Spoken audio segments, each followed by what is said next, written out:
Ladies and gentlemen, this is David Mirikitani with another episode of Weighing In, brought to you by USA Wrestling, the national governing body for wrestling in the United States, and by Nike Wrestling. Go to athleteps.com for all of your Nike and USA Wrestling branded gear. GT Mark is on the train today, and you are wearing a USA Olympic breakdancing hoodie jacket. Is that what's going on there? Yeah, just one of the paint speckled things from breaking. Looks good, brother. I thought it was just a cool USA hoodie. Let's start off topic. How about the Cyclones football game? Yes, how about that? I sent you a text late. Yeah, stayed up way too late. Heart palpitations, making sure that. Yeah. So for people that don't follow football, Iowa State remained undefeated. They beat UCF. Is that correct? Yeah. I think it was. So they're in the catbird seat along with BYU in the Big 12. And that may not be completely related to wrestling, but the better these schools do that have wrestling and revenue and revenue generating activities, like if they can make the college football playoffs, that's really good for Iowa State as a whole. So for sure. Congratulations to those guys. That quarterback is a freaking dog, bro. Like started off with two amazing pick sixes, so that's always fun to watch. Yeah, he just keeps throwing though. He don't care. So love it. He came back late. So let's talk about some good news. U23s are going on right now, and we're not going to dig into it. I think, our policy on this show, GT, is to kind of wait till everything's done and then recap the whole thing. But we do need to highlight, and I got this pronunciation from Gary. So, Gary, if I screw it up, I apologize. But Becca Melashvili has made the finals. I think he'll be wrestling here shortly. We started recording on Tuesdays, GT, for people that don't know. I think it makes it easier for Gary and the crew to get our pod out by Friday. We used to do it on Thursday morning, and tough for him with as much as he's traveling, try to give him a little longer turnaround time. And especially when college season and we do our picks and everything, we want to get our picks out before the wrestling matches actually take place. So we're doing this Tuesday morning. He's made the finals, which is significant. It's significant for Greco-Roman, for American USA Greco-Roman wrestling, and just can have wide-ranging impact on this. So some of the other guys did not get pulled through repechage, and again, we're not going to, because it'll go Greco, then it'll go women's, then it'll go freestyle, and then we will preview the seniors today at the non-Olympic weights. But how big of a deal is this going for us to have a finalist at the U23s and the Greco side? Unprecedented. Basically a historical run for Becca right now. I can't remember what the actual press release was for sure, but I believe this is our first U23 medalist since 2017 when the U23s began. So really good corner piece for kind of the new regime of USA Greco as it moves forward, as direction underneath Herb House and Justin Ruiz. So having somebody already start performing that catalyst at an age group where we just haven't had much success is really, really cool. And once again, I think beat some pretty talented guys on his way to the finals. So just to give everybody a heads up, he's going to be wrestling against an Iranian in the finals. So Iran is extremely good at Greco, so we're just looking forward to that showdown. But yes. Yeah, great write-up by Richard Immel to kind of touch on what you're talking about. It is, he did point out the same thing you did, 2017.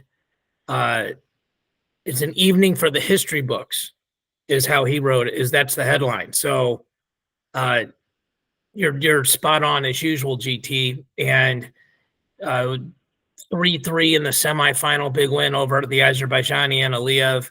And it's it's just interesting. Like I was watching Greco this morning. KJ Miley was wrestling, who's from St. Louis. He's a border brawl guy.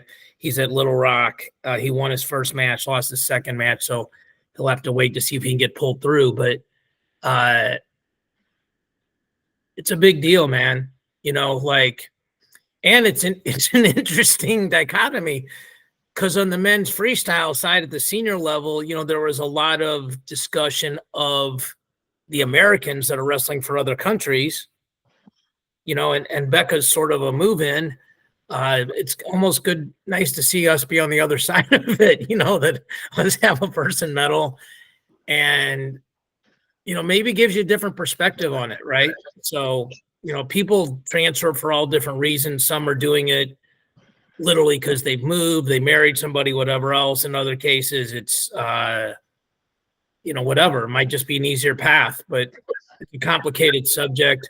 I know there's economics involved. I know there's like transfer fees and things like that. It's almost like the English Premier League or stuff like that. But best of luck to him. I think that match will be going here in the next couple of hours. I think we'll be off the recording before that happens, but significant, man. And then the U23s on the women's and then on the men's freestyle side follow up. So it's a full week. And as you explained last week, then it just leads right into the seniors, right? It's all in the same venue, correct? Yep. So same location for everything. It's good for the countries. I mean, we're super myopic about it. Good for USA Wrestling in that there's probably overlap of coaches that are there and those kind of things. And it's an interesting time. This is an interesting time of the year for college coaches. Your guys are hitting it hot and heavy. They can, quote, officially be practicing now. And, the season's right around the corner. You're still recruiting. There's a bunch of these big meets. We just had the Super 32s, those kind of things. It's a little bit of a die-down period, especially on the high school scene. I don't think there's many more significant meets. And then high school practices generally start November 1-ish. So, hey, something else I saw, they're changing the name of the arena in Des Moines. It's going to be, the naming rights are going to be from Casey's. Is that correct? Yeah, it is no longer going to be the Wells Fargo Arena. It is going to be called the Casey Center.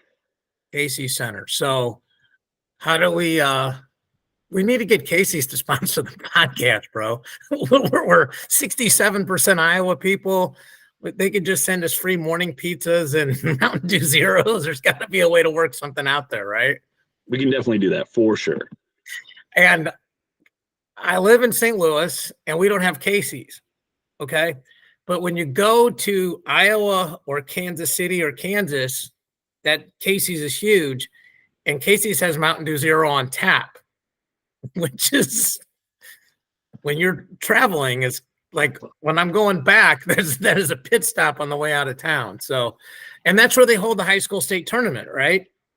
That Yep. building, whatever you want to call it now. So, yeah. So when you guys come for preseason nationals, it is just right across the street from Hy-Vee Hall. So when you're wrestling there, the big arena that's attached to that location is now going to be called the Casey Center. nice. Okay. Well, that's good news. All right. Non-Olympic previews. There's a lot to break down here. I don't know if we want to just dive into each weight. I mean, I think it could literally, you have 12 weights and it could take forever. Just in general, what are a couple of highlights that you think, what are realistic expectations, right? Like on the men's freestyle side, we have, just if people are busy or don't remember, Vito, who's been a champ, James Green, world silver medalist, obviously Burroughs, world champ, Olympic champ, Taylor, world champ, Olympic champ. So I think on one side of it, you go, oh, well, we being America could put 4 in the finals and 3 win. And that's not crazy because that's happened before these guys peak. We also got guys that are a little bit older, 3 of them, Green's coming off hip surgery, although he looked really good. On the men's freestyle side, and then there's also new guys like Ono from Japan, specifically at 61, is a guy getting a lot of run right now. He beat Blaze. at the U17s, I believe, but is super legit. What's a realistic expectation for United States wrestling fans? Because I think we have a lot of people that watch this that are not completely immersed in all things wrestling. They like wrestling, they might love wrestling, but on the international side specifically, they're just rooting for the people that are wearing the Nike red, white, and blue. Yeah, so I think a couple of different things as we continue to look at, basically a U23, like right into a senior championship, is that like you're going to have some of these athletes that were either Olympians that are still at the U23 category that are currently competing. So once again, I'll preface this a little bit, specifically in Greco, as we're talking about U23 Greco currently, world silver medalist Bissel Tana from the Netherlands is currently competing at 87 kilos for U23s. So you're going to see some Olympians at the U23 level where it's going to be, hey, they've been our guy, they're going to be. So if you look at maybe some of the results and you're like, well, I don't recognize that name or whatever, they very well could have been an Olympian or world team member for another country. That's just that is their age group category that they get to participate in both. At the non-Olympic world championships, you are disqualified from being an Olympian and competing at the non-Olympic world championships. So these are all athletes that have not competed in Paris. They're solely based off of the non-Olympic weight classes, or they were denied entry into the Olympic Games with the AIM. So Russia's the primary example there. And then I don't want to derail you, but the other thing you said about Amita Lohr could wrestle in the U23s. Correct. And she won the Olympic gold medal. So just so people understand how crazy that is. Go ahead, continue. I apologize for that. No, you're all good. And I think also just from the standpoint of for instance, Kylie Welker is going to be wrestling both U23s and non-Olympic worlds at the same weight class. So she's our candidate for 72 kilos at the U23 championships, couple of days off, wrestle 72 kilos again for the senior level. Wow. Very similar like what Amita Lohr did prior, is that when she went to whatever juniors, U23s, and seniors in the same year, this would have been the same kind of category for her to win all three golds in a single season. So I apologize, I don't know this. When Amit did her runs, were any of them back-to-back, like the events were back-to-back, like we're talking about here? Because I don't remember. Believe that they were back-to-back. I think it was more of there was a gap in between the two. Once again, non-Olympic world championships and the U23 championships being together is kind of an Olympic year thing. Usually they spread it out and give everybody an opportunity. Very similar like how it will be in 2025. You will have separated out both, cadets, juniors, U23s, and seniors, 4 different locations, 4 different tournaments. Right. So you're barely ever going to see something along those lines where it's, hey, 2 days off, try to do it again. It's got to be an awesome experience for somebody like Welker. I mean, the psychology of everything is super interesting, but you can one way to look at it would be you kind of have a free roll, especially if you can do well on the first one, right? If you can go medal or win at your age group, and then seniors. I also think the confidence building has got to just be immense at all these things. Like I was, watching Miley wrestle this morning, and he won and then he lost, but he wasn't even starting for Little Rock last year, right? And I don't know if he's going to start this year. He's got to wrestle off Josiah Hill again or whoever. But I know for me, my freshman year, I didn't place at state, and then I made the national finals at cadets. And I'm like, if I can do that, I'm good enough to win state. And sometimes you just got to wrestle in things you're not supposed to win. And, you just keep, I went to the cadet state tournament and qualified or won it. And that got me a qualification for the nationals, and then you medal. And then okay, well, if this happens and that happens, and it's not really transitive, doesn't always work that way. But if you get your mind to think that way, then you believe it. When we started first doing the pods on track, probably 17 people were watching, but you keep doing it. And then you're like, okay, I think I could do this for USA Wrestling. There's steps along the way that I don't know that people talk about or think about enough. We're blessed we kind of just get to talk about the end product of all these people, especially a guy like you. You're working with the most elite athletes in multiple sports. I think about your experience at the Olympics is the one I always think of, especially since it's happened twice in 3 years because of the pandemic. But you're just going from venue to venue and just talking to medalists on a daily basis, and these people you have real relationships with, and the psychology you can learn from those kind of champions it's got to be fascinating. It's one of the best things I like about Mat Chat is talking to these people that are super high level. So I took us down a different path. I apologize, but like men's freestyle, I think is interesting. Like Ono, Ugiev, Vito are those kind of like the main hitters there? Let me pull up the actual like UWW like list. But I think from the standpoint of like two guys that are very much on the radar would be Vito, reigning world champion, and Ugiev. I mean, basically Olympic champ, right? Olympic champ, and then multiple. I don't know how many times he's medaled specifically at Worlds, but like, I mean, those are the front runners where you're like, oh my gosh, yep, that's something to put on the docket. And politics is an interesting part of this while you're looking that up, because if Russia hadn't basically boycotted, he would have most likely wrestled. He was in the Olympic field. Okay, he got pulled, so he would have wrestled, and it doesn't matter if he would have went 4-0 or 0-1, he would have not been eligible for this tournament. So we wouldn't have seen this match. We would have seen, if you're looking for the American equivalent of him versus Spencer Lee. So interesting to see that. So speaking of Spencer Lee and that weight class, Ray Higuchi was in America, or might still be in America.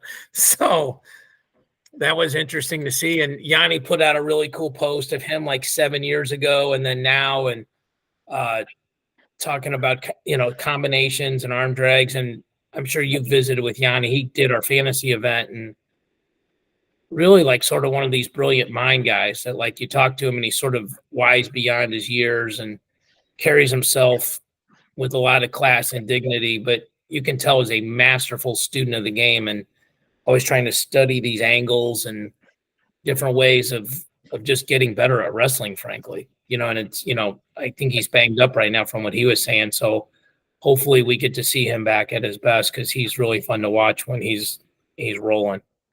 Anything on the list of people we should be looking out for at any of these 12 weights? Well, I mean, there's a great article by the UWW reporting staff. Vinay Siwach from the UWW basically kind of lays out some of the major threats, some other people to basically like keep an eye on for everything. Few other people that kind of work in that same regard. We kind of hit on the high notes for the 61 kilos with Ugiev, Vito, Ono, Sukiev from Serbia. There's a couple of other athletes that they've mentioned here, one from India, one from Kyrgyzstan, that have, basically have some good wins under their belt, to actually copy their comment there. But yeah,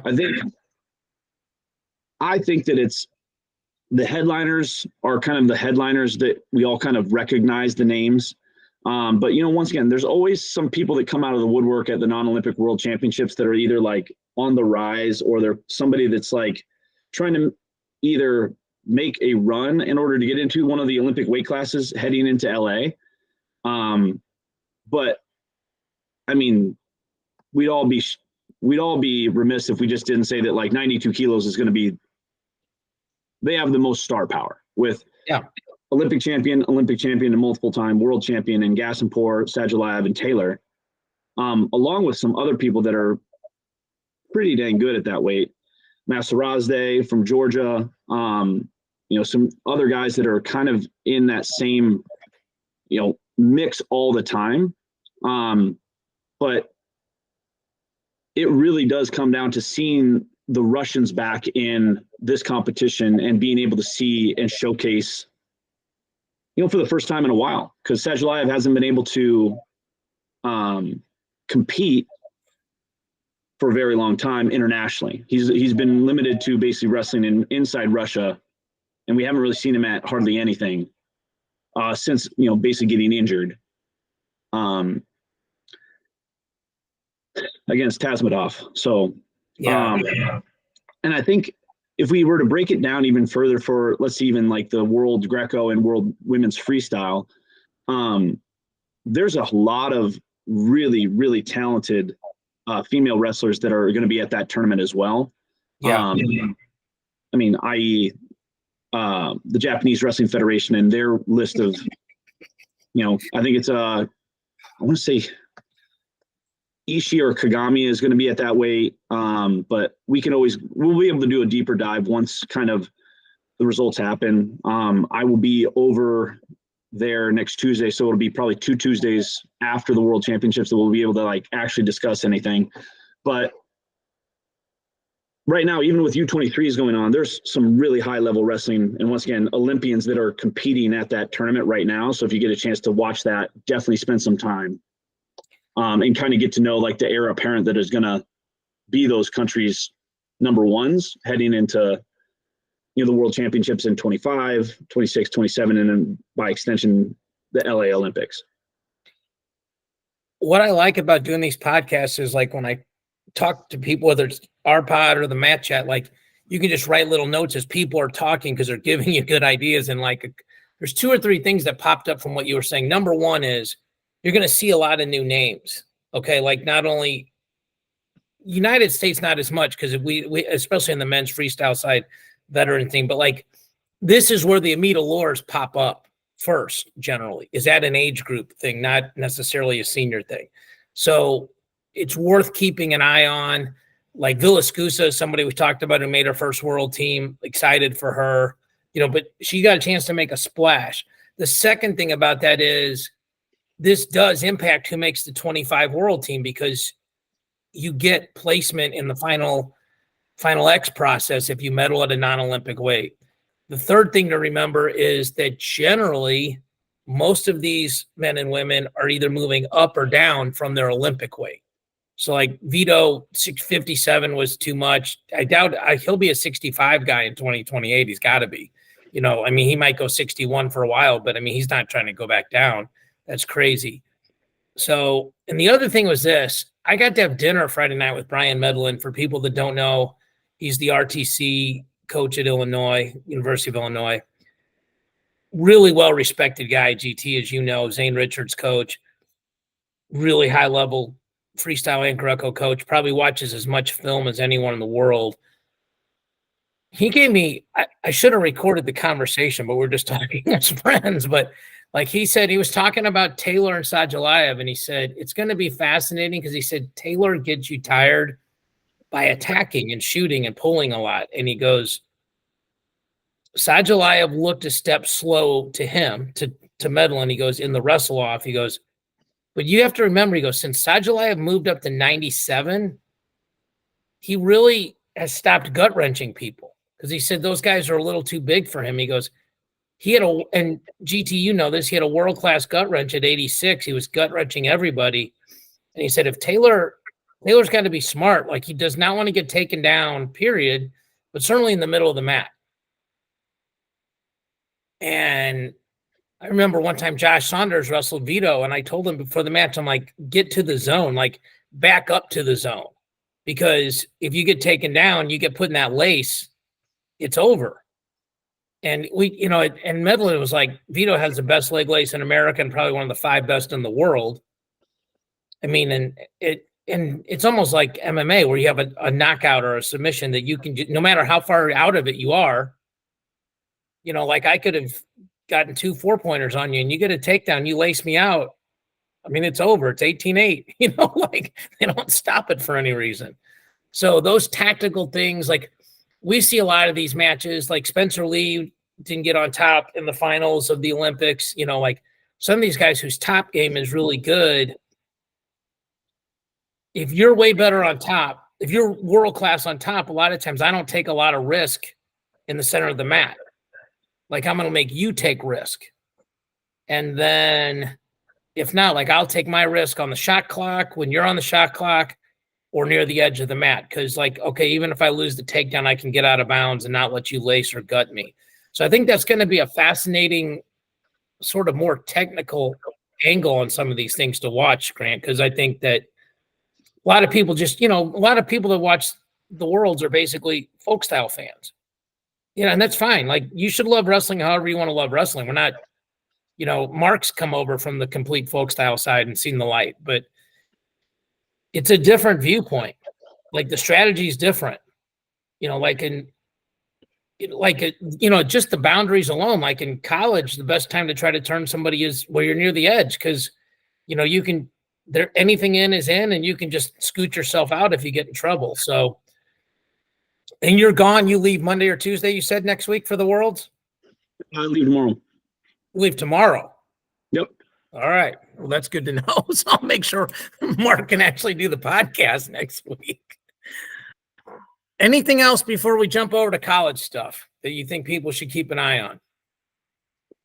Well, I think also just in the standpoint of like breaking down kind of the Worlds in general is utilize all of the media sources that you have, Flow, USA Wrestling, UWW, go do a little bit of research, see what kind of people are going to be at the locations. They do a great job of kind of previewing good storylines heading into both categories. And then once again, I think the biggest thing for currently right now is the U23 Greco team. We still got a couple of guys that have potential to stay alive. I believe Peyton Jacobson is waiting for a repechage. Once again, our Olympian at 87. Becca is going to be wrestling here shortly, I believe, in the finals. And I think there's maybe one other guy that I think has an opportunity for a repechage. I can't think of it right now or off the top of my head. But as the women start to get kicked off here, I think maybe tomorrow, some of the weight classes are starting to go. But yeah, pay attention, loop in, definitely keep up with the press releases on USA Wrestling on our teams. Yep. themat.com and uww.org are websites. I think a lot of people are going to the mat.com, but the UWW website, frankly, I don't go to enough. I usually go to the Mat or Flow, and UWW is the one running stuff. So, there's an argument to be made. They have as good of data and articles and everything else as anybody. So, a lot of times, another source like a Flow or an Intermat or somebody could just repost their article with permission in a pinch. So, and USA Wrestling's got people over there. I believe Emil and those guys are over there now. Like, they're there. So really good chance to, to get data straight from the source. All right, let's switch over to college. Campbell University, an announcement, they're going to cut scholarships. They might already be cutting scholarships. This is, Mark and I will probably talk about this more next week because, this is more, he loves to talk about this stuff with me. We talked about it off air. It's a possible, I think if you're optimistic, you hope it's an isolated incident, but I don't think it is. I think, like, I talked to college coaches, and Medlin explained to me, like, if you add X amount of scholarship on a men's sport, you have to add the equal amount of scholarship in a women's sport. It's a proportionality situation. Okay. Now, he wasn't sure if it had to be 50-50 or if it's like, say, 55-45 based on your school's attendance population, et cetera. But in general, it's going to be pretty close to 50-50. Almost all schools are, plus or minus 5. So athletic directors are in an interesting position because, like, is it easier? They either got to come up with more money or they just start cutting sports. And the other thing is, like, with this, like, we started out with football, and like I saw somebody posted USC broke up the Pac-12 just to be, just to go lose. They lost to Maryland, but one of the crazy things is they're in the same conference. Like, that's the travel for a bunch of coaches, kids. And like, people don't think about, like, football. When you go, like, you look up in the press box, there's 9 guys running the offense and 7 guys running the defense. Like, the amount of money that these programs cost, that's a separate conversation about, is football actually profitable at some of these smaller schools? But wrestling's going to have to get better at being financially solvent. And you're at a school, NAIA school, Grandview, that's the whole model. Like, for people that don't know this, an NAIA school has a cost, just sort of retail. And then they say, look, like, we can afford to give everybody X amount of scholarship and the school can still be profitable. And that's the difference, is what the kid has to bring in. Then if you really want a Grant Turner and give him more, then you get somebody else to take less. That's how they make it work. That's been going on a million years. I mean, we were next to Lindenwood forever before they switched over from NAIA. But that's the model. That's how it works. And a program like yours is never going to be in trouble financially because they make you make the numbers every year. Like, these schools that go to X amount of scholarships, you have to look at money in and money out. And people just look at gross and they don't look at net, GT. Like, if you send somebody to Super 32s to recruit, that's a flight, that's a rental car, that's a hotel, that's a per diem. And people don't think about that, but these guys are traveling all year round, going to all these places. So we love wrestling. I mean, we talk about wrestling every week, both on this thing and most of our lives. You know, I mean, it's like this, but we have to be smarter business-wise, because, like, we get very, very socialist when we want money from football, and we get very, very capitalist when, like, well, we don't want to share the money with lacrosse or field hockey. And you can't be both ways. You have to be one or the other. And we got to be better at being capitalist. We have to be better at being self-sufficient. And I'm not blaming Campbell. Like, Scotty Sentis has done a great job there. It's just these teams are in a pickle. And, like, in sales, they always say, look, if a person is stressed, don't ask them, because the easiest answer to give is no. Like, I mean, like, you're getting ready to leave tomorrow. So if I'm like, hey, GT, can you help me do 3 things today? Like, is it urgent? If it's not urgent, I'm going to do it when I come back in 10 days, 2 weeks. And if it is urgent, why'd you wait till now to ask me? I mean, that's just life. So your thoughts on the Campbell thing? Well, I think, and I try to talk to as many people as I can about college landscape right now. And we are, and I've said this about 1 billion times, that we're in unprecedented times in collegiate athletics across the board, with roster size, NIL, budgetary restrictions. I mean, once again, Title IX has always been a part of college landscape, so it's not going away. It's a part of the fabric of collegiate athletics. Uh-huh. So I think that there's all these different things that are now occurring that, like, athletic departments have to take into consideration if they want to be financially responsible, solvent. Yeah. Yeah, I can't really, I didn't want to say like we talked about some of the other things that, like, Illinois is, like, basically putting some building projects on hold, specifically with the wrestling room and other things that are on campus, because that athletic director is on record basically stating, like, we don't know what's coming. We don't know what we're going to keep our war chest of funds to be able to do what we have to be able to do in order to combat things that are going to pop up in this structure of paying athletes and everything along those lines. Now we're talking about roster quotas. We're talking about everybody's going to get a full ride. If you're going to be on the team, you're going to be, you're going to go from whatever it is, 9.9 to 30.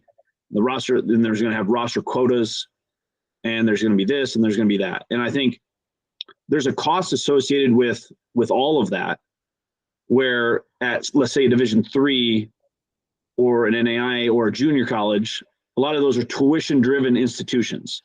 So you're making your average student, either athletically and or just student in general, pay to go to school somewhere in that process, where then they're being able to make sure that finances are part of that in order to continue to provide academic and athletic opportunities at smaller institutions. Now, you're also having a lot of these programs, basically chase the money, which would be potentially even college football or men's basketball or women's volleyball, where they're going to try to get some of that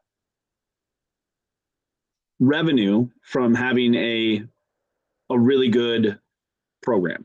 Now, once again, I don't know the economics behind it, and I don't claim to be a person that knows collegiate athletic department economics when it comes to revenue sharing, conference money, TV money, all that kind of stuff, way above my pay grade. But I'm sure that if you had somebody on Matt Chat, they could basically break that down for you within an athletic department scenario of like what that actually means. And I think that there's a lot more people that are educated on the subject that would be able to shine a light onto like what is actually happening when it comes to athletic departments' responses to non-revenue generating sports, such as basically everything besides football. So yeah. I think that there's some basketball programs, but yeah, for the most part, but it's small. And the basketball thing is interesting because they get money from the CBS contract. And, like you take a team like Kansas that sells out every home game, but, you're also paying Bill Self millions of dollars. Here's the thing I don't think we get our brains wrapped around. We're talking about massive number of zeros. Like Jimbo Fisher was the coach at Texas A&M. He left Florida State. They fired him. He's still collecting, I think the number's like $50 million over the next however many years. They decided that it was worth it to just have $50 million of dead money, okay, to go hire somebody else, because if they win, what they're saying is if we win, we'll make that up. Or if we just keep doing the other thing, we pay him, but we're losing more. I mean, that's the argument, because if you go, like, look, Nick Mitchell, clearly the best coach in NAI, like not even a question, right? But like, and God forbid you guys don't win it for a couple of years, it doesn't hurt Grandview economically. Like, he's okay in that realm. I mean, it would bother Nick, it would bother Grant Henderson, it would bother Paul Reedy, it would bother Grant Turner.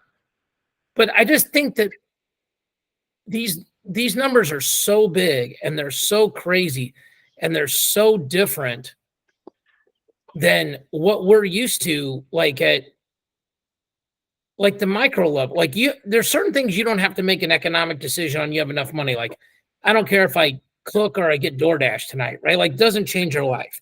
There's other things like, hey, I'm going to sell my house and move into a house that's twice as big. You actually got to put pen to paper and figure that out, whether or not that's a good decision or not.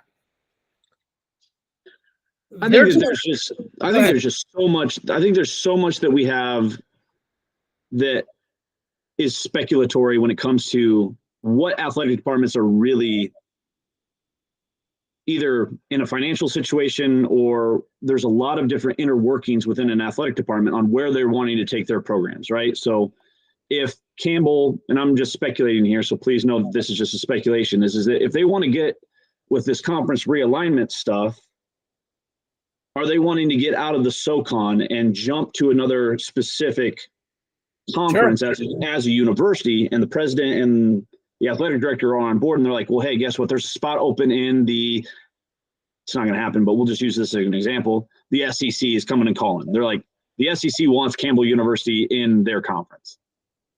Okay, well, what does that financially require them to be able to do in order to achieve that as a school? Now, once again, I don't know if that's a specific scenario for Campbell, but I do know that that's happening a lot with the current Pac-12 situation, which is also then affecting the wrestling arm of the Pac-12 conference, with basically only having the California schools, which is like Cal Baptist, Cal Poly, and Arkansas Little Rock and Oregon State, basically creating the Pac-12, because Arizona State is now a part of the Big 12 situation. Right. So if the Pac-12 were to then realign with, say, the Mountain West, all of a sudden those schools have to, either buy into the conference, which takes on a financial risk, and then also all of the travel that now occurs for Colorado State to go to Fresno State, 17 times a year for all of their athletic programs. So I think when it comes to Campbell and specifically the wrestling program, I think, to the people of North Carolina that can go support Campbell in their home duels and go and be a part of their institutional outings or, give to them financially, I would encourage, people to become fans of Campbell University as they are still having their program, and figuring out how you can support your other local programs. If you're in, California, go check out, go to a Cal Poly duel, go to a Stanford duel, go to a Cal Baptist duel, go support your local teams as best you can, because once again, financial and revenue matters to those locations, because it's an easy way to financially cut a program as if it's basically dead in the water. Well, I love almost all the wrestling people in my life, but I have a good relationship with Flow, but they're not paying me to say this. It's amazing to me when people complain about Flow. They pay $150 a year to literally see freaking everything on the planet, and then 6 times a year, the stream doesn't work or it's slow or something. And I get, you want it to be perfect all the time, but it's crazy. I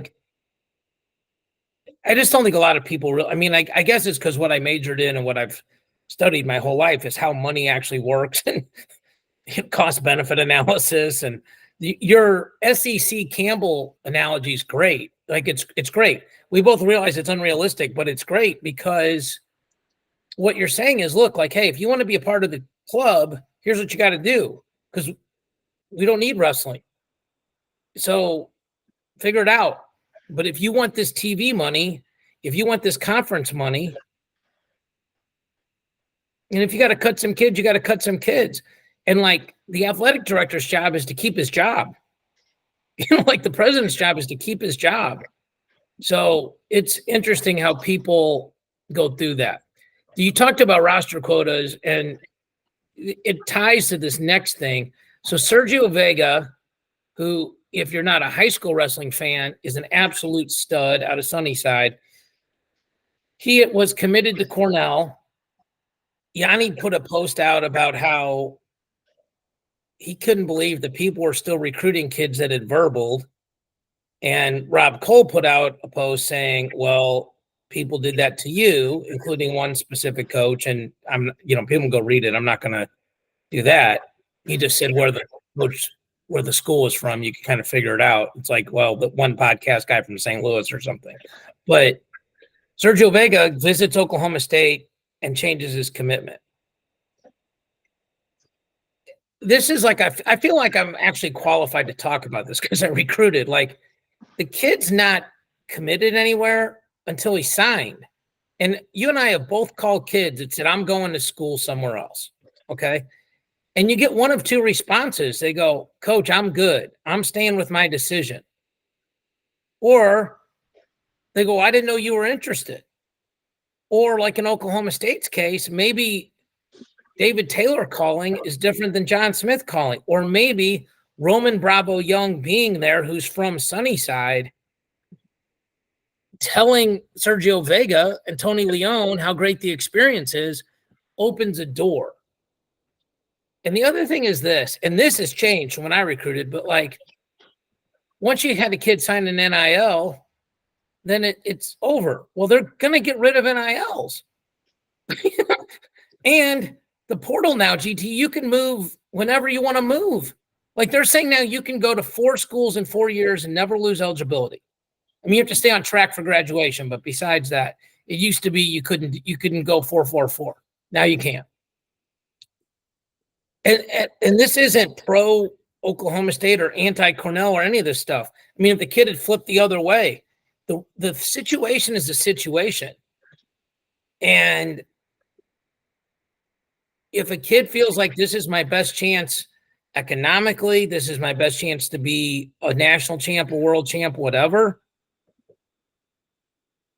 this decision makes sense. And Mark called me about this the other day. And GT, Oklahoma State's a Nike school. So, you have a relationship there. The buzz down there is real, bro. Taylor making a team and working out. Gilman's working out. Jimmy Kennedy could go do a freaking triathlon right now. Caldwell's probably back to wrestling with the guys way more than he was. These guys are posting all the time how much better they're getting, how they can't wait to come to practice. Like it's the most fascinating storyline of the year. Like how much better is Oklahoma State going to be this year? Some of it's not a change in coaching. It's you add Wyatt Hendrickson, you're going to be better. Okay, you add Dean Hamidi, you're going to be better.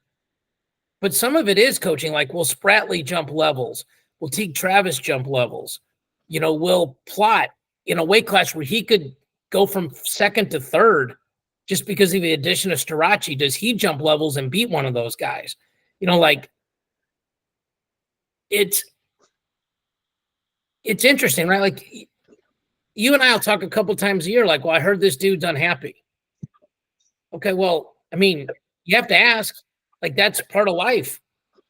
I mean, I get calls every week from coaches like, hey, is so-and-so going to stay there? Does he want to leave? Is he firm with his commitment? So I don't know what thoughts you had on this, on the Vega, either the specific situation or just that kind of recruiting and people changing their mind in general.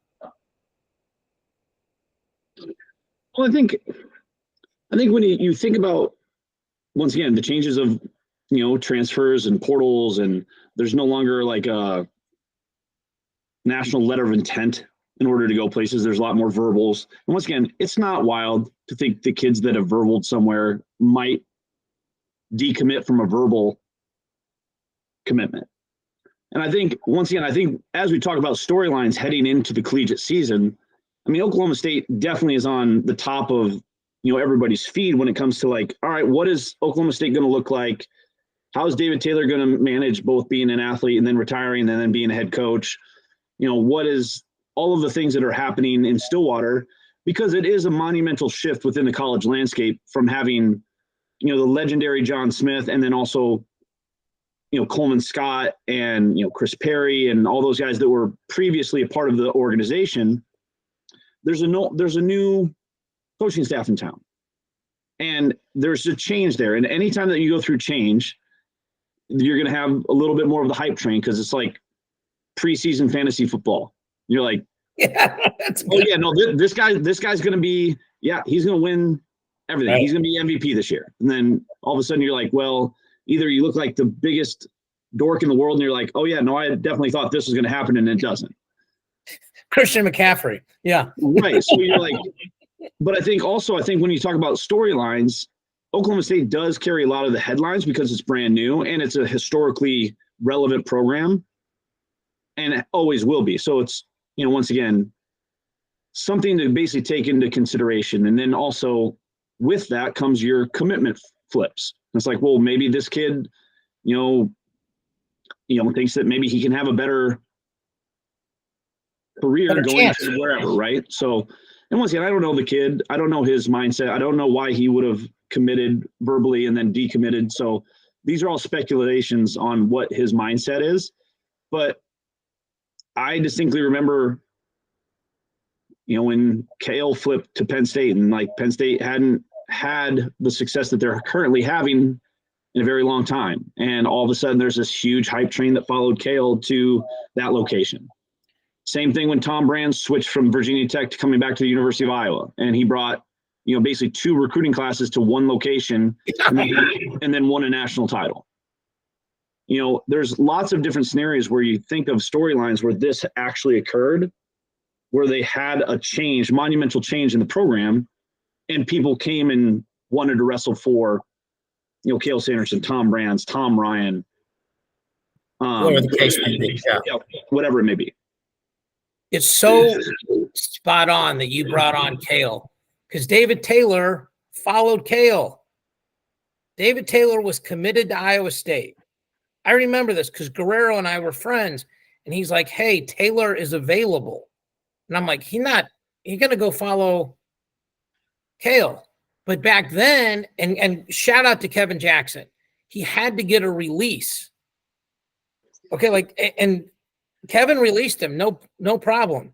If he didn't release him, he was going to have to go to the Olympic Training Center for a year to not start his clock. So, I mean, that shows you how far we've come. Okay? That's 15 years ago, maybe. I don't know. I mean, he was a high school senior probably 15 years ago, give or take. Less than 20. I mean, Taylor's not 38 years old. So that's a fantastic real life comparison. And people want to wrestle for who they want to wrestle for.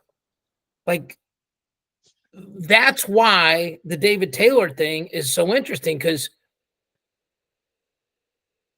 if he makes a phone call, who goes, oh, David Taylor, not interested, right? Like, not necessarily I'm going to automatically drop everything and go, but like, hey, I'll take that call.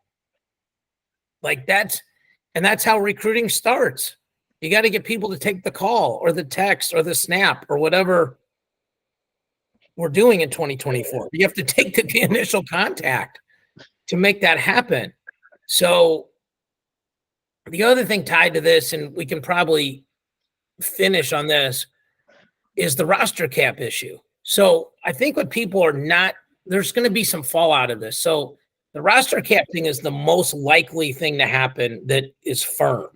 Like, how the scholarship stuff and everything's going to go, GT, is totally up in the air. But the roster cap thing, if it's 30, like Mark and I did a couple rosters the other day on the phone, and like one team had like 34 guys, 6 graduate. So you're 28. They got 9 guys signed. That's 37. They got to get rid of 7 guys. And if you get rid of 7, you have no portal flexibility. Okay? Well, you got to at least leave one open. So I think what we're going to see is this, and I'm wrong about plenty of things, but I feel very confident this is going to happen. First of all, public service announcement, and some of my college coaching friends are not going to like me, but if you're a student athlete and you're re-signing your scholarship agreement, sign it before you leave at the end of the spring semester. Because what these coaches want to do is leave all these spots open to the last minute. Because then if they can go in the portal, they're going to replace you. And if they can't, then you're good. So in that team scenario, they have 34, they get down to 28. And then they're back to 37. They got to cut, of the 28, they got to cut 7 of those kids like right now, like in April. Well, they're not going to do that. They're not going to do that, because what if one of these kids flips? Like we just talked about. So they're going to have 37 kids that think they're going there, 34 kids that think they're going there. And then a coach said to me, well, we have the ability to just put them in our RTC. I go, would you tell your son, just go to this school, hang out in the RTC, and hope somebody drops off so you can be the 30th guy on the team? And that's the other thing. Like, this is for the 30th spot. Okay, so you're third string, most likely. Because if you're second string and good, like if you're our starter, GT, and I'm a takedown worse than you and you're ranked number 7 in the country, I'm not worried about my spot on the roster. I might be worried about my spot in the lineup, but I'm definitely one of the 30. So I don't know. I think you're going to. Here's the summary. I think next August you are going to see seismic changes, and I think what's going to happen, like the Iowas of the world are going to continue to pick off the top guys from other schools, but the non-top 25 schools are going to get kids from top 25 schools that didn't make the 30-person roster. I think we did some of the math. I mean, I think maybe off air, or I did some math off air when it came to like what like a roster would look like in order to have, potential 30-man like weight chart, right? And the way that I looked at it, basically like spreading out all of the different situations, is it's like basically a 2-man depth chart with the most weight classes having like 4 people at a specific spot. So like as you look at a bell curve or whatever, like you could be like, 2, 2, 2, 3, 4, 4, 4, 3, 2, 2. It's like you're not going to keep 4 heavyweights on your roster. Or you can, But the argument for keeping them at the bookends is they can't wrestle anywhere else. Like you probably need at least 3 25-pounders, like. Well, and once again, I think that basically comes down to either a depth chart thing or whatever, but your practice room. So you got a starter at heavyweight and you got a backup that is now, for lack of a better term, training partner. Yeah. Or like, but once again, like I think there's so many different analogies that I can bring to this conversation, but it's the one that I immediately thought of when we first started talking about this was like if in the movie Miracle, the hockey team where they had to like let the last guy go or the last cut. It was like, you did nothing wrong. You've trained hard. You're a really good wrestler, but you're just not on the team. Right. And you're like, hey man, I'm sorry. Like you're just not one of the top 30 guys that we have at this program. Or if you're making room for somebody, you're not one of the top 25 best guys that we have in our room. That's for people that are only listening. I'm waving yes, because these schools are going to have to cut down to 28, right? Like if you're one of the top 10 programs, you have to leave portal options. Like imagine if Penn State didn't have a spot for Mitchell Messenbrink, right? I mean, like that's a real thing. Like that guy's maybe the biggest favorite to win nationals of anybody this year. So it's just going to be fascinating because you're going to see seismic shifts. Like you're going to see, I'm like Arizona State lost 20% of their roster to Iowa. South Dakota State got 20% of Iowa's roster. I mean, Seabrick didn't start last year, but it wasn't because he wasn't good enough. It was because of the gambling thing. And Glazer did start and made the Big Ten finals. So it's going to be, I had a D2 coach call me, and I don't know the answer to the question, but he's like, D2's in a sense like NAI, right? And he goes, if you were me, how much would you spend right now recruiting high school kids? How much would you wait for these guys to just shake out of this whole roster cap thing? And that's such a great question, right? Because you can argue both sides really hard. Because I think that's the internal conversation you'll have with your own staff, right? And or your alumni and or team or whatever it is, and like you determine your culture and how you want to be able to do so. Because you can do, and once again, I think that people that are in the camp of like all we do is recruit high school people, like you're going to get left behind, because the world of transfers and portal or acknowledging that like people can go to different schools is definitely a part of collegiate athletics moving forward. Like it is a thing. So there's people that like can harness the power of that particular recruiting, or there's, whatever it is. It's the same thing for Division II, Division III. Yeah. NAI, like if you recruit junior colleges, or you can, like, once again, there's somebody that you can bring in, right? And I'm not suggesting that it's not the way that a lot of programs do it, but a lot of programs will either recruit from their high school base, or they can do recruit, like the Division I pocket of schools is going to try to recruit from other schools as they continue to like have roster changes and or holes, because the kids can leave whenever they want. Yeah. You're going to see more kids that aren't starting. Like, I think this is what you're going to see for sure. Is like kids that aren't starting that are going to leave because they're going to be made to leave. Like it wasn't like, well, I liked it here. It's like, well, bro, you're not on the 30 anymore. Like I can tell you this for sure.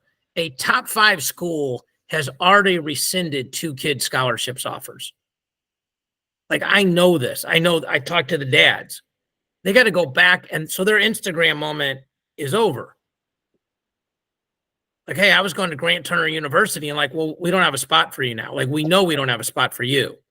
And that should tell you weren't that important to begin with. But yeah, it's also like you're paying most your own way, and you just want to be able to get the hoodie and the hat and everything else.